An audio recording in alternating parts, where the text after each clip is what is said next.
अस्सलाम वालेकुम दोस्तों, ਤੁਸੀਂ ਵੇਖ ਰਹੇ ਹੋ ਪਾਕ ਪੰਜਾਬ ਟੀਵੀ ਤੇ ਮੈਂ ਆ ਤੁਹਾਡਾ ਮੇਜ਼ਬਾਨ ਅਬਦੁਲ ਵਾਹਿਦ। ਦੋਸਤੋ, ਸਭ ਤੋਂ ਪਹਿਲੇ ਤੁਸੀਂ ਆਪਣੇ ਚੈਨਲ ਨੂੰ ਕਰੋ ਸਬਸਕ੍ਰਾਈਬ ਤੇ ਨਾਲ ਹੀ ਬੈਲ ਆਈਕਨ ਨੂੰ ਕਰੋ ਓਕੇ ਦੋਸਤੋ, ਤਾਂ ਸਾਡੀ ਅਗਲੀ ਵੀਡੀਓ ਦਾ ਨੋਟੀਫਿਕੇਸ਼ਨ ਤੁਹਾਡੇ ਤੱਕ ਪਹੁੰਚੇ, ਤੁਸੀਂ ਉਹ ਵੀਡੀਓ ਵੇਖੋ ਸਭ ਤੋਂ ਪਹਿਲੇ। ਦੋਸਤੋ, ਅੱਜ ਤੁਹਾਡੇ ਵਾਸਤੇ ਮਾਸ਼ਾਅੱਲਾ ਇੱਕ ਰਕਬੇ ਦੀ ਵੀਡੀਓ ਲੈ ਕੇ ਹਾਜ਼ਰ ਹੋਏ ਹਾਂ, ਤਾਂ ਉਮੀਦ ਕਰਾਂਗਾ ਤੁਹਾਨੂੰ ਬੜੀ ਪਸੰਦ ਆਵੇਗੀ। ਦੋਸਤੋ, ਅਸੀਂ ਇਸ ਨੂੰ ਖੜੇ ਹਾਂ ਤਹਿਸੀਲ ਆਰਫਵਾਲਾ ਤੇ ਜ਼ਿਲ੍ਹਾ ਪਾਕਪਤਨ। ਬਾਕੀ ਆਪਾਂ ਗੱਲ ਕਰਨਾ ਮਾਲਕ ਨਾਲ। ਇਹ ਰਕਬਾ ਦੋਸਤੋ, ਰਕਬੇ ਦੇ ਮਾਲਕ ਨੇ ਆਪਣੇ ਕੋਲ ਖੜੇ ਨੇ। ਸਰ, ਕੀ ਨਾਮ ਤੁਹਾਡਾ? ਜਵੇਦ ਅਹਿਮਦ। ਸਰ ਜਵੇਦ ਅਹਿਮਦ ਇਹ ਰਕਬੇ ਦੇ ਮਾਲਕ ਨੇ। ਸਰ, ਰਕਬਾ ਆਪਣਾ ਕਿੰਨਾ ਹੈਗਾ ਤਕਰੀਬਨ ਇੱਥੇ? 20 ਕਿੱਲੇ ਜੀ। 20 ਕਿੱਲੇ? ਹਾਂਜੀ, ਪੂਰੇ 20 ਨੇ? 20 ਕਿੱਲੇ ਪੂਰਾ। ਇਹ ਮਤਲਬ ਹਾਂ ਪੜਾ ਆ ਲੈਣ ਜਾਂਦੀ ਇੱਕ ਥੋੜੀ? ਹਾਂਜੀ, ਇੱਕ ਆ ਲੈਣ ਹੈਗੀ ਹੈ। ਇੱਕ ਆ ਲੈਣ ਹੈ 5 ਕਿੱਲਿਆਂ ਦੀ ਗਈ। ਠੀਕ। 5 ਕਿੱਲਿਆਂ ਦੀ ਆ ਗਈ ਵਿੱਚ ਮਟਰ ਬੀਜੇ ਦੋਸਤੋ ਇਹਨਾਂ ਨੇ? ਮਟਰ ਬੀਜੇ ਨਾ? ਹਾਂਜੀ, ਮਟਰ ਬੀਜੇ ਨੇ। ਤੇ ਹੁਣ ਤੁਸੀਂ ਕੀ ਅਦਰ ਕੀ ਬੀਜਿਆ? ਮੱਕੀ ਬੀਜੀ ਹੈ? ਪਹਿਲੇ ਆਲੂ ਸਣ ਤੇ ਹੁਣ ਮਕਾਈ ਲਾਈ ਹੋਈ ਹੈ।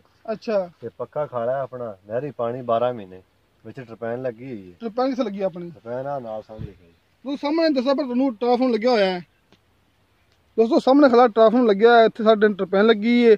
ਆ ਮੇਰਾ ਖਿਆਲ ਕਮਰੇ ਬਣੇ ਨੇ ਰਿਹਾਇਸ਼ ਵਾਸਤੇ, ਬਣੇ ਨਾ ਕਮਰੇ? ਕਮਰੇ 3-4 ਕਮਰੇ ਨੇ। ਹਾਂ, ਝਾਤਾ ਵੀ ਹੈਗਾ ਮਾਲ ਵਾਸਤੇ। ਹਾਂ ਸਹੀ ਹੈ ਦੋਸਤੋ, ਕਮਰੇ ਹੈਗੇ 3-4 ਝਾਤਾ ਮਾਲ ਵਾਸਤੇ ਝਾਤਾ ਹੈ। ਹਾਂਜੀ, ਮਾਲ ਵੀ ਰੱਖਿਆ ਹੈ ਇੱਥੇ ਕਮਰੇ ਘਰ ਬੈਠੇ ਨੇ ਕੋਈ ਆਪਣੇ? ਹਾਂ ਜੀ, ਘਰ ਪਾਇਆ ਹੈ। ਘਰ ਪਾਏ ਹੋਏ ਨੇ, ਠੀਕ ਹੈ। ਤੇ ਟਰਪੈਨ ਕਿਹੜੀ ਲੱਗੀ ਹੈ ਆਪਣੇ? ਟਰਪੈਨ ਆਪਣੀ ਵੱਡੀ ਟਰਪੈਨ ਲੱਗੀ ਕਨੈਕਸ਼ਨ ਵਾਲੀ 5 ਦੀ ਟਰਪੈਨ। ਅੱਛਾ। ਹਾਂਜੀ, ਪਾਣੀ ਮਿੱਠਾ? ਪਾਣੀ ਮਿੱਠਾ ਜੀ। ਤੇ ਨਹਿਰ 12 ਮਹੀਨੇ? ਨਹਿਰ ਤਾਂ 12 ਮਹੀਨੇ ਪਾਣੀ। ਠੀਕ। ਹੁਣ ਆ ਮਟਰ ਬੀਜੇ ਨੇ, ਅਸਲ ਤੇ ਮੱਕੀ ਬੀਜੀ ਹੋਈ ਹੈ। ਹਾਂਜੀ, ਰਾਹ ਦੀ ਕੋਈ ਟੈਨਸ਼ਨ ਨਹੀਂ, ਦੋ ਪਾਸੋਂ ਰਾਹ ਲੱਗਦੇ ਹੈਗੇ ਨੇ।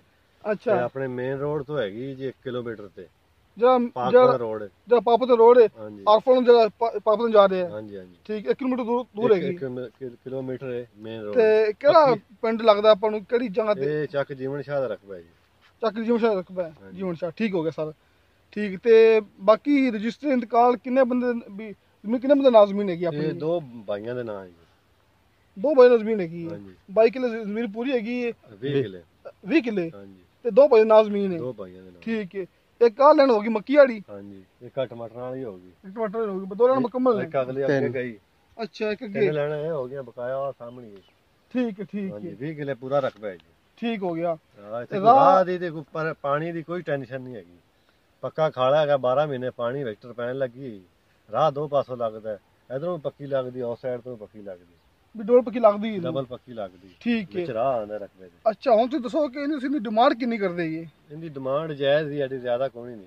ਰਕਬਾ ਬਹੁਤ ਚੰਗਾ ਹੈ ਇੱਥੋਂ ਨਾ। ਇਹ ਜੀਵਨ ਸ਼ਾਹ ਦਾ ਰਕਬਾ ਸਿਰੇ ਦਾ ਰਕਬਾ ਹੈ। ਇਹ ਤਾਂ ਫਸਲ ਸਾਰੀ ਹੁੰਦੀ ਨਾ, ਮੱਕੀ ਬੀਜ ਲਓ। ਪਹਿਲੇ ਆਲੂ ਸਣ। ਅੱਛਾ, ਆਲੂ ਤੋਂ ਮੱਕੀ ਲਾਈ, ਮੱਕੀ ਤੋਂ ਹਟ ਤੇ ਫਿਰ ਉਤੋਂ ਮੱਕੀ ਆ ਜੇ। 3 ਫਸਲਾਂ ਹੁੰਦੀਆਂ ਨੇ। ਝੋਨਾ ਸੋਨਾ ਇੱਥੇ ਝੋਨਾ ਵੀ ਹੁੰਦਾ ਉਹਨਾਂ ਦਾ? ਪੱਕਾ ਰਕਬਾ ਹੈ। ਠੀਕ ਹੋ ਗਿਆ। ਠੀਕ ਹੈ। ਤੇ ਹੁਣ ਡਿਮਾਂਡ ਦੱਸੋ ਕਿੰਨੀ ਦੀ ਹੈਗੀ? ਡਿਮਾਂਡ ਇਹਦੀ 22 ਲੱਖ ਰੁਪਏ ਹੈ ਜੀ। 22 ਲੱਖ ਰੁਪਏ ਕਿੱਲੇ ਦਾ? ਹਾਂਜੀ। ਇਹ ਰੇਟ ਫਾਈਨਲ ਜਾਂ ਵਿੱਚੋਂ ਤੁਸੀਂ ਗੁੰਜਾਇਸ਼ ਕਰੋਗੇ? ਕੋਈ ਭਰਾ ਮੌਕੇ ਤੇ ਆਵੇਗਾ ਖਰੀਦੇਗਾ ਆ ਕੇ?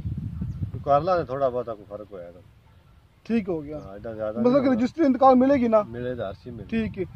ਲੋ ਦੋਸਤੋ, ਆਪਾਂ ਹਰ ਗੱਲ ਮਾਲਕ ਨੂੰ ਪੁੱਛ ਲਈਏ। ਅਗਰ ਕੋਈ ਗੱਲ ਰਹਿ ਵੀ ਗਈ ਹੈ ਤੇ ਮਾਲਕ ਦਾ ਨੰਬਰ ਹੈਗਾ ਹੈ, ਨੰਬਰ ਆਪਾਂ ਨਾਲ ਪੁੱਛ ਲੈਂਦੇ ਆ ਤੇ ਹਟ ਕੇ ਤੁਸੀਂ ਨਾਲ ਗੱਲ ਕਰ ਲਈ ਆਪਣੇ ਦੋਸਤ ਨਾਲ।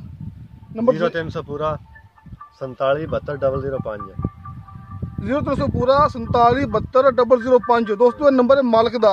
ਅੱਛਾ, ਨੰਬਰ ਤੁਹਾਡਾ WhatsApp ਤੇ ਮੌਜੂਦ ਹੈ ਜਾਂ ਵੈਸੇ ਕਾਲ ਵਾਸਤੇ ਹੀ ਹੈ? ਨਹੀਂ, ਵੈਸੇ ਹੀ ਹੈ। ਕਾਲ ਵਾਸਤੇ ਵੈਸੇ ਹੀ ਹੈ। ਕਿਸੇ ਦੋਸਤ ਨੇ WhatsApp ਤੇ ਕਾਲ ਕਰਨੀ ਹੋਵੇ ਤਾਂ ਨੰਬਰ ਆਪਣਾ ਲੱਗਿਆ ਹੋਇਆ ਹੈ ਆਪਣੇ ਕੈਮਰਾਮੈਨ ਦਾ, ਮੁਹੰਮਦ ਅਖਤਰ ਦਾ, 0322 41 47 412 ਦੋਸਤੋ, ਇਹਨਾਂ ਦਾ WhatsApp ਨੰਬਰ ਹੈਗਾ ਹੈ। ਤੇ ਕਿਸੇ ਦੋਸਤ ਨੇ ਮੇਰੇ ਨਾਲ ਗੱਲ ਕਰਨੀ ਹੋਵੇ ਤਾਂ ਮੇਰਾ ਨੰਬਰ ਡਿਸਕ੍ਰਿਪਸ਼ਨ ਵਿੱਚ ਲੱਗਿਆ ਹੁੰਦਾ ਹੈ, WhatsApp ਨੰਬਰ। ਅੱਛਾ, ਨੰਬਰ ਆਪਣਾ ਦੁਬਾਰਾ ਦੱਸਿਆ ਜੀ ਮਾੜਾ ਜਿਹਾ। 0300 ਪੂਰਾ 47720005 ਦੋਸਤੋ, ਇਹ ਨੰਬਰ ਜੇ ਮਾਲਕ ਦਾ। ਕੋਈ ਗੱਲ ਰਹਿ ਗਈ ਹੈ, ਕੋਈ ਗੱਲ ਪੁੱਛਣੀ ਹੋਵੇ, ਤੁਸੀਂ ਡਾਇਰੈਕਟ ਮਾਲਕ ਨੂੰ ਕਾਲ ਕਰਕੇ ਇਸ ਰਕਬੇ ਬਾਰੇ ਚ ਪੁੱਛ ਸਕਦੇ ਜੀ। ਲੋ ਦੋਸਤੋ, ਉਮੀਦ ਕਰਨਾ ਤੁਹਾਨੂੰ ਸਾਡੀ ਅੱਜ ਵਾਲੀ ਵੀਡੀਓ ਬੜੀ ਪਸੰਦ ਆਈ ਹੋਵੇਗੀ। ਤੁਹਾਨੂੰ ਸਾਡੀ ਵੀਡੀਓ ਪਸੰਦ ਆਵੇ, ਸਾਡੀ ਵੀਡੀਓ ਲਾਈਕ ਤੇ ਸ਼ੇਅਰ ਜ਼ਰੂਰ ਕਰੋ ਤੇ ਆਪਣੇ ਬਿਹਤਰੀਨ ਜੋ ਕਮੈਂਟਸ ਲੈ ਕੇ ਭੇਜੋ। ਦੋਸਤੋ, ਮਿਲਾਂਗੇ ਅਗਲੀ ਵੀਡੀਓ ਤੇ। ਅੱਲਾ ਹਾਫਿਜ਼।